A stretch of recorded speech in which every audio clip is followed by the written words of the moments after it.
আর আজানের সময় সুন্নাত না পড়ে দাঁড়িয়ে থাকা, হ্যাঁ এটা একটা গুরুত্বপূর্ণ মাসালা। যখন সুন্নতের আলোচনা চলছিল, জুমার আজান চলছে, জুমার আজান চলছে, ওই সময়টা আপনি মসজিদে এসে পৌঁছিলেন, এই সময় আজানের জবাব দেবেন না তাহিয়াতুল মসজিদ শুরু করবেন? হ্যাঁ, যে বলবেন হাত তোলেন।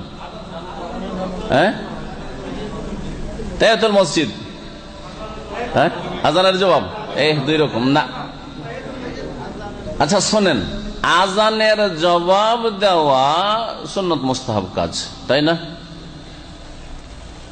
আর নামাজ এখানে যে এসে পড়বেন, এই নামাজটা আপনার সাথে সাথে পড়ে নিয়ে খুতবা শোনাটা ওয়াজিব ফরজ কাজ, বোঝা গেছে? যদি এখন আপনি আজানের এই মুস্তাহাব জবাব দিতে থাকেন, তাহলে এর ফলাফল এই দাঁড়াবে যে যখন খুতবা চলছে সেই সময় আপনার কি করতে হবে? নামাজ পড়তে হবে, বোঝা গেছে না?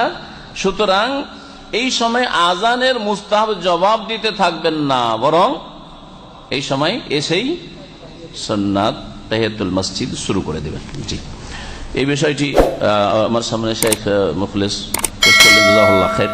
তো ভালো হইলো, বিষয়টি আলোচনা করে দিলাম, আর না হলে হয়তো এটা ছুটেই গেছিল আমার।